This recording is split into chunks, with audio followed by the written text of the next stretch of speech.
ओम नमो स्वनन्ताय सहस्रमूर्तये सहस्रपादाय शिशुभावे सहस्रनाम्ने पुरुषाय शाश्वते सहस्रकोटियुगाधिने नमः। नमः कमलनाभाय नमस्ते जलशायिने नमस्ते केशवानंद वासुदेव नमोस्तुते। वासनाद् वासुदेवस्य वासितं भुवनत्रयं सर्वभूतनिवासोऽस्ति वासुदेव नमोस्तुते। शङ्करं शङ्कराचार्यं केशवं बादरायणं सूत्रभाष्य कृतौ वन्दे भगवन्तौ पुनः पुनः। ईश्वरो गुरुरात्मेति मूर्तिभेदविभागिने व्योमवद्व्याप्तदेहाय दक्षिणामूर्तये नमः। कर्पूरगौरं करुणावतारं संसारसारं भुजगेन्द्रहारं सदा वसन्तं हृदयारविन्दे भवं भवानी सहितं नमामि। सिद्धगिरिसमं स्यात् कञ्जलं सिन्धुपात्रे सुरतरुवर्षाखा लेखनी पत्रमुर्वी लिखति यदि गृहीत्वा शारदा सर्वकालं तद्पितः गुणानामीशपालं नयाति। त्वमेव माता च पिता त्वमेव बन्धुश्च सखा त्वमेव विद्या द्रविणं त्वमेव सर्वं मम देव। ॐ यज्ञेन यजमयजन्त देवास्तानि धर्माणि प्रथमान्यासन्न देहानागं महिमानः सजन्त यत्र पूर्वे साध्याः सन्ति देवाः।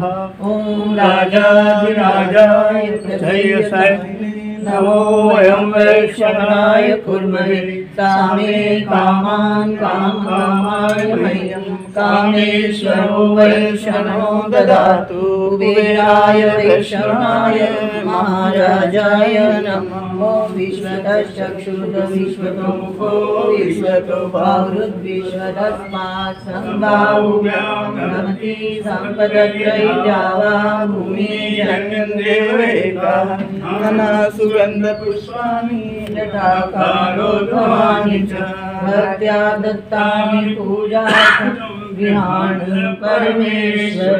ॐ नमः पार्वती पतये हर हर महादेव। नहीं श्रीमद् भगवद गीता शांकर भाष्य की पूर्णाहुति हो रही है। ओम बोलो श्री कृष्ण भगवान की जय। परिसमाप्तः शास्त्रार्थो अथ इदानीं कथा संबंध प्रदर्शनार्थं संजय उवाच इत्यहं वासुदेवस्य पार्थस्य च महात्मनः संवादमिममश्रौषमद्भुतं रोमहर्षणम्। इत्येवम् अहं वासुदेवस्य पार्थस्य च महात्मनः संवादम् इमं यथोक्तम् अश्रौषं श्रुतवान् अस्मि। संजय धृतराष्ट्र से कह रहे हैं, इस प्रकार वासुदेव और महात्मा पार्थ के इस अद्भुत रोमांचकारक संवाद को मैंने सुना। अद्भुतम अत्यंत विस्मयकरम रोमहर्षणम रोमांचकरम तम च इमं व्यास प्रसादाच्युत्वानेतद्गुह्यमहं परम योगम योगेश्वरात् कृष्णात् साक्षात् कथयतः स्वयं। व्यास प्रसादात् ततो दिव्य चक्षुलाभात् श्रुतवान् एतं संवादं गुह्यम् अहं परम योगम योगार्थत्वात् संवादम् इमं योगमेव वा योगेश्वरात् कृष्णात् साक्षात् कथयतः स्वयं न परंपरातः। साक्षात सुना है, परंपरा से नहीं। भाई जैसे किसी से सुना फिर उसने किसी को सुनाया फिर उसने नहीं। संजय ने साक्षात भगवान श्री कृष्ण को अर्जुन से कहते हुए सुना है, क्योंकि संजय को दिव्य नेत्र प्राप्त थे महर्षि व्यास जी की कृपा से। जो जहाँ है वहीं बैठ जाए, अभी कोई आगे आने की कोशिश ना करें, ध्यान भंग होता है। राजन संस्मृत्य संवादमिमम् अद्भुतम् केशवार्जुन्योः पुण्यम ऋष्यामि च मुहुर्मुहुः। हे राजन धृतराष्ट्र, संस्मृत्य संवादमिमम् अद्भुतं केशवार्जुन्योः पुण्यम श्रवणादपि पापहरं श्रुत्वा ऋष्यामि च मुहुर्मुहुः प्रतिक्षणम्। तच्च संस्मृत्य रूपमत्यद्भुतं हरे विस्मयो मे महान् राजन् ऋष्यामि च पुनः पुनः। तच्च संस्मृत्य रूपमत्यद्भुतं हरेर् विश्वरूपं विस्मयो मे महान् हे राजन् ऋष्यामि च पुनः पुनः। किं बहुना जो न यत्र योगेश्वरः कृष्णो यत्र पार्थो धनुर्धरः तत्र श्रीविजयो भूतिर्ध्रुवा नीतिर्मतिर्मम। यत्र योगेश्वरः कृष्णो यत्र पार्थो धनुर्धरः तत्र श्रीविजयो भूतिर्ध्रुवा नीतिर्मतिर्मम। अब विशेष क्या कहें, जिस पक्ष में योगेश्वर श्री कृष्ण हो, जहाँ पर धनुर्धर पार्थ हो, वहाँ पर ही श्री विजय विभूति और अव्यभिचारिणी नीति है, ऐसा मेरा मत है। संजय धृतराष्ट्र को सावधान कर रहे हैं। यत्र योगेश्वरः कृष्णो यत्र पार्थो धनुर्धरः तत्र श्रीर्विजयो भूतिर्ध्रुवा नीतिर्मतिर्मम। विशेष क्या कहें, जिस पक्ष में योगेश्वर श्री कृष्ण हो, जहाँ पर धनुर्धर पार्थ हो, वहाँ पर श्री विजय विभूति और अव्यभिचारिणी नीति है, ऐसा मेरा मत है। यत्र यस्मिन् पक्षे योगेश्वरः सर्वयोगानां ईश्वरः तत्प्रभवत्वात् सर्वयोगबीजस्य कृष्णो यत्र पार्थो यस्मिन् पक्षे धनुर्धरो गांडीव धन्वा तत्र श्रीः तस्मिन् पांडवानां पक्षे विजयः तत्रैव भूतिः श्रियो विशेषो विस्तारो भूतिर्ध्रुवा अव्यभिचारिणी नीतिर्नय इत्येवं मतिर्मम इति। यत्र यस्मिन् पक्षे योगेश्वरः सर्वयोगानां ईश्वरः तत्प्रभवत्वात् सर्वयोगबीजस्य कृष्णो यत्र पार्थो यस्मिन् पक्षे धनुर्धरो गांडीव धन्वा तत्र श्रीः तस्मिन् पांडवानां पक्षे विजयः तत्रैव भूतिः श्रियो विशेषो विस्तारो भूतिर्ध्रुवा व्यभिचारिणी नीतिर्नय इत्येवं मतिर्मम इति श्रीमद्परमहंस परिव्राजकाचार्य गोविंद भगवत पूज्य पाद शिष्य श्रीमच्छंकर भगवता कृतौ श्रीमद्भगवद्गीता भाष्ये मोक्ष संन्यास योगो नाम अष्टादशोऽध्यायः षोडशानिकम् इति तृतीय षट्कं समाप्तम् अगमदिदं गीताशास्त्रम्। ओम बोलो विष्णु भगवान की जय। विष्णु सहस्रनाम का अंतिम श्लोक। विश्वेश्वरमजं देवं जगतः प्रभवाप्ययं भजन्ति ये पुष्कराक्षं न ते यान्ति पराभवम्। विश्वेश्वरम् इत्यादिना विश्वेश्वर उपासनादेव स्तोतारः ते धन्यः कृतार्थः कृतकृत्या इति दर्शयति। प्रमादात् कुर्वतां कर्म प्रत्यवेताद्वरेषु यत् स्मरणादेव तद्विष्णोः सम्पूर्णं स्यादिति श्रुतिः। आदरेण यथा स्तौति धनवन्तं धनेच्छया तथा चेद् विश्वकर्तारं को न मुच्येत बन्धनात् इति व्यासवचनम्। जो विश्वेश्वर दिव्य अविनाशी प्रभाव वाले कमल नेत्र भगवान का भजन करते हैं, वे कभी जीवन में पराजित नहीं होते। परमात्मा का भजन प्रमाद से, रास्ते में गिरते वक्त, सोते वक्त, जागते वक्त, हर समय किसी भी तरह से जो स्मरण करता है उसके संपूर्ण काम सिद्ध होते हैं। जिस प्रकार कोई आदर से धन की इच्छा वाला धनवान की स्तुति करता है, उसी प्रकार यदि विश्वकर्ता परमात्मा की स्तुति करे तो बंधन से क्यों न मुक्त हो जाए। आदरेण यथा स्तौति धनवन्तं धनेच्छया, तथा चेत् विश्वकर्तारं को न मुच्येत बन्धनात्। इति व्यासवचनम् इति पंचम विश्रामा इति सप्तमानिकम्। सहस्रनाम संबंधी व्याख्या सर्वसुखावहा, श्रुति स्मृति न्यायमूला रचिता हरिपादयोः। इति श्रीमद्परमहंस परिव्राजकाचार्यस्य श्री गोविंद भगवत पूज्यपाद शिष्यस्य श्रीमच्छंकर भगवता कृतौ विष्णु सहस्रनाम स्तोत्र भाष्यं संपूर्णम्। यदक्षरं पदं भ्रष्टं मात्राहीनं च यद्भवेत् तत्सर्वं क्षम्यतां देव प्रसीद परमेश्वर। यदक्षरं पदं भ्रष्टं मात्राहीनं च यद्भवेत् तत्सर्वं क्षम्यतां देव प्रसीद परमेश्वर। ओम। प्रातः स्मरणीय परम श्रद्धेय परम पूज्य श्री सद्गुरुदेव जी के चरणों में, श्री श्री गिरी माँ जी के चरणों में हम सबका कोटिशा नमन। आज परम श्रद्धेय परम पूज्य श्री कैलाश आश्रम के दशम पीठाधीश्वर महाराज श्री का शताब्दी अवतरण महोत्सव है। स्टेज पर बहुत हंस हंस कर कहा करते थे कि माता जी का अष्टोत्तर शत जब दिवस मनाओगे, माता जी हमारा शताब्दी मनाएंगी और माता जी का 108वां।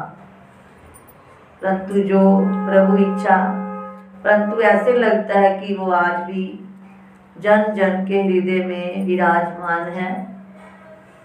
इस चल कैलाश आश्रम को अचल करने वाले, इस आश्रम की एक एक ईंट, एक एक कण उनका गुणानुवाद करता रहेगा। जिन्होंने हमारा सुधार करने की बहुत ही अथाह चेष्टा की, उनके चमत्कारों का क्या वर्णन करें। जब यहाँ शिलान्यास हुआ टेंट लगाकर, मैंने तो सारी घटनाएं देखी हैं, श्री श्री गिरी माँ जी की कृपा, और भी कईयों ने देखी होंगी। यहाँ पर टेंट लगाकर बहुत से भक्तों ने रामायण का नमन पारायण पाठ किया, बहुत बड़ा यज्ञ हुआ, कई संतों के प्रवचन हुए, विराट संत सम्मेलन हुआ, शोभा यात्रा हुई, सभी अपने अपने घरों के आगे आरतियां लेकर माता जी जब राम धाम से यहाँ आ रहे थे, वो तो माता जी का हम पदार्पण दिवस बोलते हैं, पर जब शिलान्यास हुआ तब भी गुफा मंदिर से यात्रा चली और संतों के सहित यहाँ पहुँची और अगले दिन पाठ प्रारंभ हुआ। बहुत ही सुंदर पाठ हुआ। बीच बीच में वर्षा होती थी, भक्त आते थे, महाराज जी वहाँ वर्षा हो रही है, वहाँ वर्षा हो रही है। महाराज जी हंस देते और यहाँ के शहर के लोग भी कहते, महाराज जी आज तो वहाँ सिटी में वहाँ भी बड़ी वर्षा हुई है। महाराज जी कहते चुप रहो। और जैसे ही पाठ हमारा समाप्त हुआ तो महाराज जी ऊपर देखकर कहने लगे, हे इंद्रदेव अब तुम्हें छुट्टी है। अभी हमने रामायण उठाई ही नहीं थी, सिर पर हमारे रामायण थी कि बूंदाबांदी शुरू हो गई। तो इस प्रकार उनका चमत्कार। और वो हमारे भक्त आए नहीं। जब महाराज जी पहली बार यहाँ आए थे तो उन्होंने कहा था कि सात्विक भोजन करना चाहिए, जैसे तुम नहीं चाहते कि तुम्हारा कोई गला घोंटे और तुम्हारा मांस खाए, तो ऐसे प्रत्येक जीव चाहता है कि मैं जीवित रहूं। तो एक भक्त है हमारे सीमा मल्होत्रा जी के पति सतीश मल्होत्रा, उनका मुर्गी खाना था। जैसे ही उन्होंने प्रवचन सुने तो उन्होंने अगले दिन से ही मुर्गी खाना बंद कर दिया। तो इस प्रकार उनके प्रवचनों का इतना चमत्कार प्रभाव होता था। और कई बार बैठे बैठे रात को कहते, हम आपको अच्छे लगते हैं, आप हमारे गले में माला डालते हो, क्यों डालते हो? माता जी अच्छे लगते हैं। तो सभी भक्त, हाँ महाराज जी बहुत अच्छे लगते हो। तो कहते हैं जैसे माता जी हैं, जैसे हम है क्या आप वैसा नहीं बन सकते, तो आप भी वैसे बनो। और जो मानवता पुस्तक उन्होंने ईशावासी उपनिषद पर लिखी, इतने सरल प्रवचन, अंत में उन्होंने लिखा है कि आज का मानव स्वतंत्रता चाहता है और स्वतंत्र है। भारत देश स्वतंत्र हुआ तो इसका मतलब ये नहीं कि आप अपनी इंद्रियों को उच्छृंखल बना दें। इंद्रियां जहाँ जाए, मन जहाँ जाए, तो ये मानवता का दुरुपयोग होगा। मानवता उसी की मानवता है, वही मानव मानव है जो अपने इंद्रिय मन पर संयम रखे। और इसी प्रकार मृत्युंजय में भी यही जो हमारी पुष्पा दीदी अभी बोल रही थी कि मन जो है वो बुरा चिंतन अधिक करता है और अच्छा चिंतन बहुत कम करता है। तो अगर यदि आप बुरे चिंतन से बचना चाहते हो तो इन मन इंद्रियों को कभी स्वाध्याय में, कभी भजन में, कभी हरि चिंतन में, जप में लगाए रखो ताकि इस मन को कुछ भी इधर उधर सोचने का अवकाश ही ना मिले। तो महाराज जी के जो भी प्रवचन होते, माता जी तो जैसे पत्थर की लकीर, चाहे व्यवहार में हो चाहे परमार्थ में। अगर उन्होंने कहा आश्रम बनाना है तो माता जी ने एक एक सिक्का भी गिना कि आश्रम का कि कोई भी वस्तु जो है वो उसका कहीं ऐसे ना हो कि संपत्ति सब रघुपति की, यहाँ ऐसे सोचते हुए माता जी ने एक एक सिक्का गिना। चाहे एक बार अशोक भैया आए, माता जी आप सिक्के गिन रहे हो, कहते ये गुरु महाराज का है। घर में तो आप नहीं गिनते थे, माता जी कहते ये गुरु महाराज का। तो मोही ना कछु बांधे कई लाजा, उस टाइम माता जी ने ऐसे व्यवहार किया। और भी संत आए तो माता जी ने तन मन धन न्यौछावर कर दिया, कई कई दिन नींद छोड़ दी। राम काज कीने बिनु मोहि कहाँ विश्राम। और जब पढ़ाने का समय आया, जैसे ही उन्होंने गीता भाष्य दिया और कहा कि कम से कम यहाँ इतने भक्त तो होने ही चाहिए, माता जी ने घर से बुला कर जो भक्त पहले इच्छा नहीं थी वो भी, माता जी हमें पढ़ना कैसे आएगा, कहते आएगा चल पढ़ यहाँ बैठ के। जैसे ही माता जी दृष्टि करते तो जैसे राम जी ने कपि बालियों पर दृष्टि डाली थी, उनमें बहुत अधिक बल आ गया था रावण की सेना से लड़ने का। ऐसी माता जी की दृष्टि पड़ते ही जो गूंगे थे वो भी वाचाल हो गए और आज तो बहुत ही अच्छा पढ़ रहे हैं। मैं बता दूं कि महाराज जी में सारे लक्षण थे। अद्वेष्टा सर्वभूतानां मैत्रः करुण एव च निर्ममो निरहंकारः समदुःख सुखक्षमी। किसे द्वेष नहीं करता, चाहे उसको कोई दुख दे दे उस पर भी जिसकी द्वेष भावना नहीं है। अद्वेष्टा सर्व मैत्र, जो सबसे मित्रता रखता है, जिसका स्वभाव करुणा से युक्त होता है, जो ममता रहित होता है, जो अहंकार रहित होता है, जो सुख दुख की प्राप्ति में सम रहता है, ऐसा भक्त मुझे प्रिय है। तो ऐसे ऐसे अनंत गुण संपन्न श्री सद्गुरुदेव जी महाराज श्री श्री गिरी माँ जी के चरणों में हम सबका कोटिशा नमन। अखंडानंद बोधाय शिष्य संताप हरिणे सच्चिदानंद रूपाय रामाय श्री गुरवे गुरु की महिमा है अमित, को कर सके बखान। 184 काट कर बख्शे पद निर्वाण। 7 समुद्र की मसी करूं, 7 समुद्र की मसी करूं, लेखनी सब बन राय। सब धरती कागज करूं, गुरु गुण लिखा न जाए। मस्तक लाग रही, प्यारे गुरु चरण की धूल मस्तक लाग रही, प्यारे गुरु चरण की धूल मस्तक लाग रही, प्यारे गुरु चरण की धूल चरण की धूल में वाली जावा गुरु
मस्तक लाग रही प्यारे गुरु चरणन की धूल।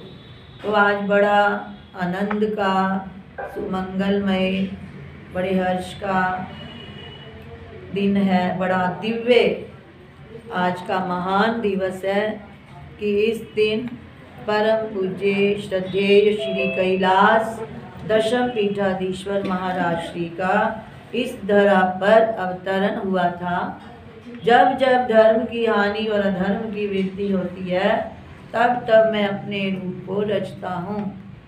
तो महाराज श्री ने जो कैलाश आश्रम की बागडोर संभाली, रात को बोल रहे थे एक भक्त कि 39 वर्ष तक लगातार, उस समय कैलाश आश्रम को इतनी अधिक आवश्यकता थी किसी योग्य महामंडलेश्वर की, जिनकी खोज में अष्टम पीठाधीश्वर, षष्ठ पीठाधीश्वर कब से लगे हुए थे। तो उन्होंने अपने जीवन में राम काज की ने बिनु मोहि कहाँ विश्राम, जो जो गुरुजनों ने आज्ञा की, चाहे बाहर के निर्माण कार्य हों, चाहे प्रकाशन कार्य हों, चाहे स्वाध्याय हो, 18-18 दिन में भगवद गीता, ब्रह्म सूत्र, उपनिषद को पूर्ण स्वाध्याय कराना, संतों को नए से नए ग्रंथ पढ़ाना और उस पर आसान से आसान भाषा में लिखना। और हमारे लिए तो सबसे महत्वपूर्ण कार्य है कि जो श्री गिरी माँ जी कभी एक घर कभी दूसरे घर में रहकर, और एक कमरे में सभी भक्त पूरे भी नहीं आ पाते थे, उस चल कैलाश आश्रम को महाराज श्री ने अचल कैलाश आश्रम का रूप प्रदान किया। माता जी को प्रेरणा दी, आज्ञा दी, तो माता जी भी राम काज कीने बिनु मोहि कहाँ विश्राम। तो इसमें हम सबको बहुत अधिक लाभ हुआ अचल कैलाश आश्रम बन जाने से। तो आज उन्हीं का महान अवतरण दिवस है। उसी सद्गुरुदेव महाराज की जय, श्री श्री गिरी माँ जी की जय।